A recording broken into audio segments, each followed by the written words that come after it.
Folks, welcome back to Three's In. So now I'm going to talk about some of the ancillary things we had to deal with while on active duty. The subject of this video will be OERs, Officer Efficiency Reports. What a pain in the neck, both writing them and receiving them. But it was a necessary evil. It was part of our profession, if you will.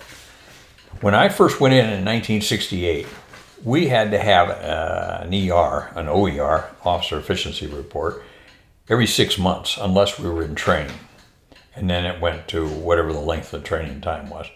So, like when I first went on active duty, I was 6 months in munitions school.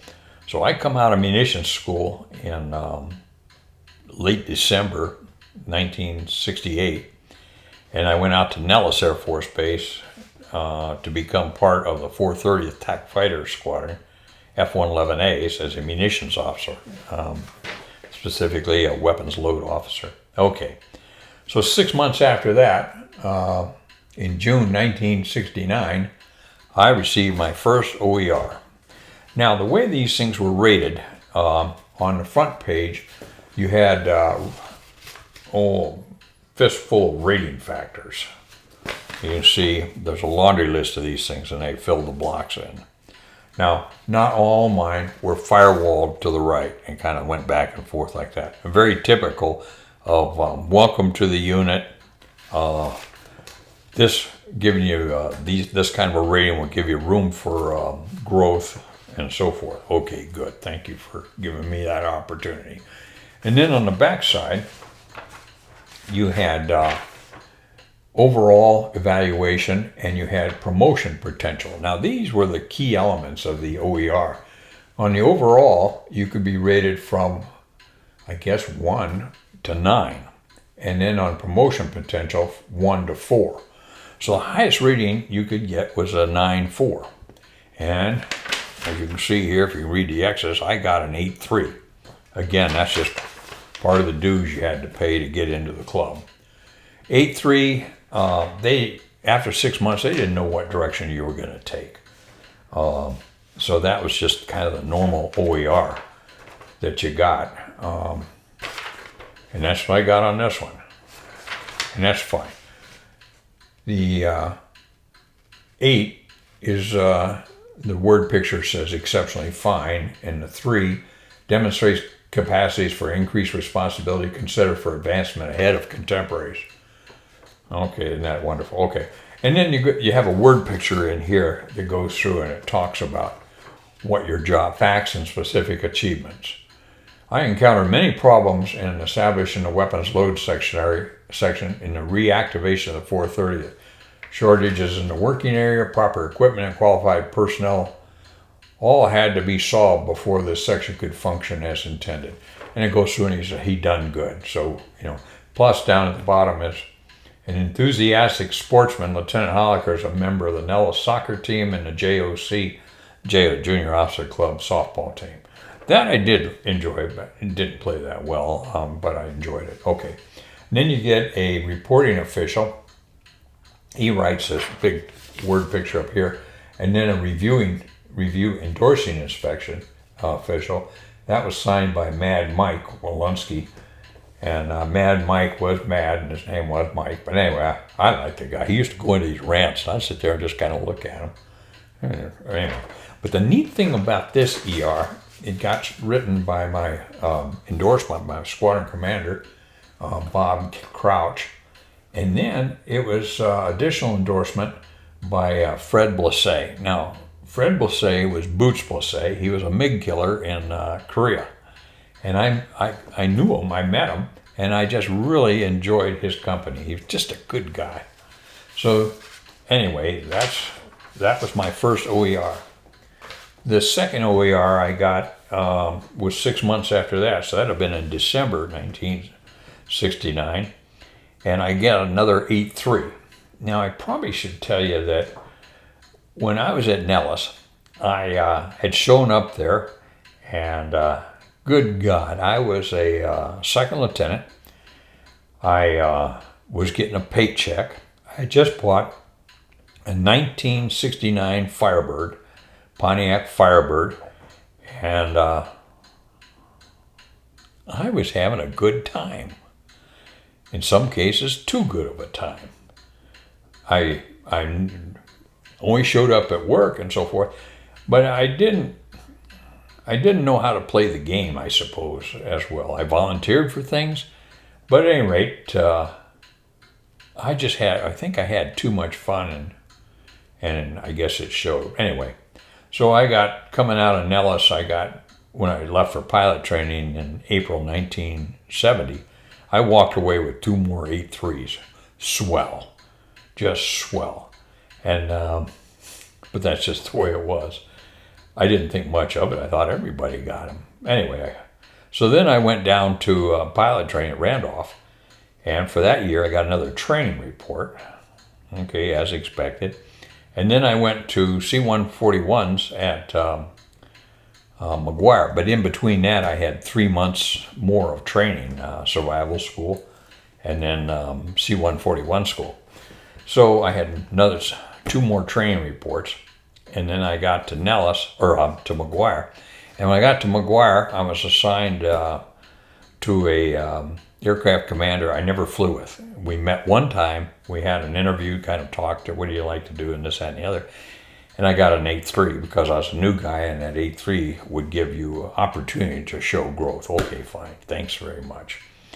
Then I started figuring it out. So what I did, they had a program called Junior Officer Program, a tag along. And they asked if anybody wanted to tag along with the wing commander for 2 weeks. Yeah, I'll do that. So I did. And it was an additional duty where you just tagged along with the wing commander, went to staff meetings that he went to, and so forth. I did that. I had a good time, and I learned quite a bit. But as important as what I learned, the wing commander learned my name, and I made a favorable impression to where he offered me a job as the executive officer for the base commander. So I went and did that. And in the process of doing that, I was able to finally crank my OER index up into the 9.4 area. And eventually that's what I left with when I left McGuire, was a 9.4. So I go over to Southeast Asia and I pulled off another 9.4 coming out of there. So I was on my way to the big leagues, I guess. When I got to Vance, they changed the ER system to a 1, 2, 3 system. What the premise was, well, first of all, what the problem was, the OER system was very overinflated. So they got a bunch of 9.4s in a promotion board, and they didn't know, of all the outstanding officers, who's the most outstanding? Well, we're all outstanding. Are you outstanding? Yes, I'm outstanding. Okay. So they came up with this idea of an 8.3, or sorry, of a 1, 2, 3, where the premise was 22% of 100 captains being evaluated would be 1s. 28% would be 2s, and 50% would be 3s. Now, what a miserable rating system that was. I've used other explanations for it, but miserable works here. How in the world, in Stanival, for example, how in the world do you tell somebody in Stanival they're a 3? Oh, give me a break.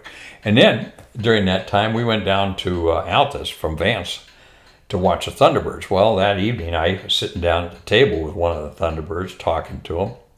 And I said, with this new OER rating system, I said, which one of you guys got the 3s?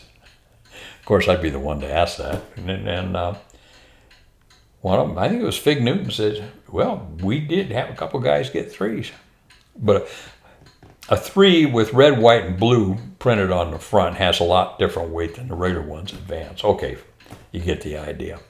Then they came up, as that system was going through, they came up with the idea of a comment from the wing commander might differentiate in the 50% of the people who got 3s. What they said, of all the 3s, Lieutenant or Captain Schmuckenfuss is in the top 10% of the 3s. Oh, good Lord. They try hard, but they fail miserably. So anyway, that's kind of the OER game. You had to pay attention to it. You had to know where you were. And in some cases, a little gamesmanship helped. as we went into the second and third cycles of the 1, 2, 3. On my first cycle, I got what's called a Lawrence Welk, a 1, a 2, a 3. My flight commander gave me a 1, the squadron commander gave me a 2, and the wing commander gave me a 2, a 3. Gave me a 3. Swell. So I didn't like that at all. Then I became a flight commander, and I got straight 1s on that one. And then they were asking for volunteers in safety.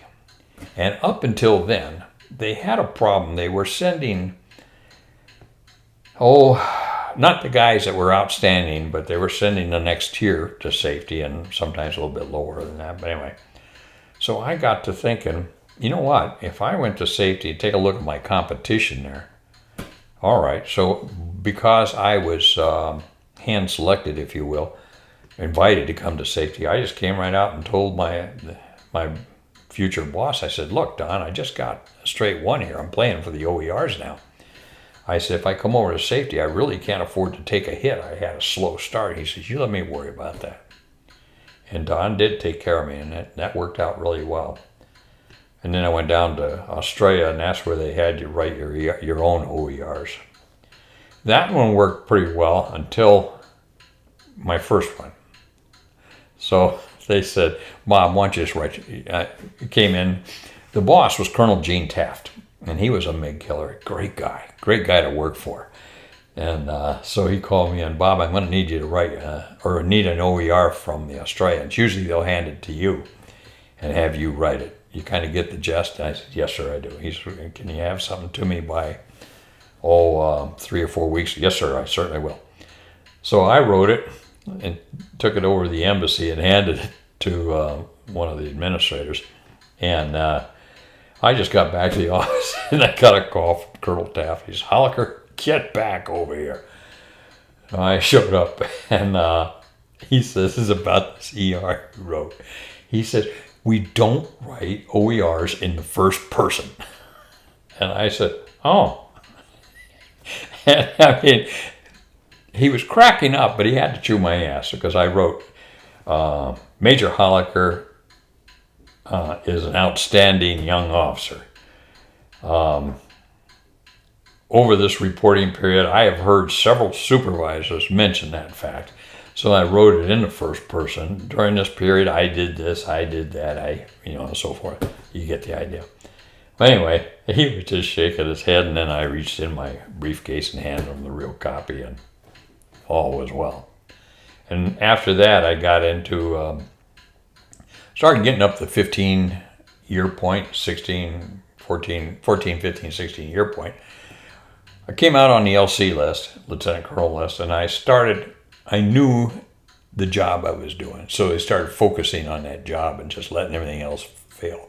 I had the privilege and the honor of working for Lieutenant Colonel Chet Omi at one time, and he was a squadron commander. And boy, I admired that guy. Chet, when he came to our squadron, he said, look, he says, I've made Lieutenant Colonel. He says, I am going to be up for 06, for full colonel, in 2 years. And at that point, he said, that's pretty close to the 20-year retirement. After that list comes out, the colonel's list, I'll either be an 06 selectee or a civilian selectee. I don't care which one. He says, I just want to work and have fun and help each one of you people as best I can.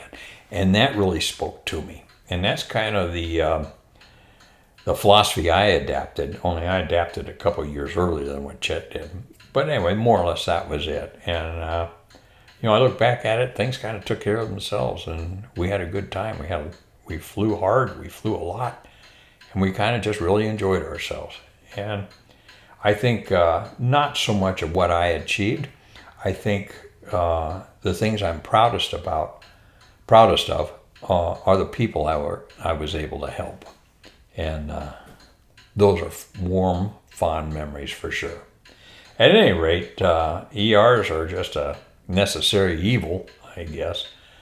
You can't ignore them, as I did for the first 5 years, but man, because it created a little bit of a hole for me to have to dig out of.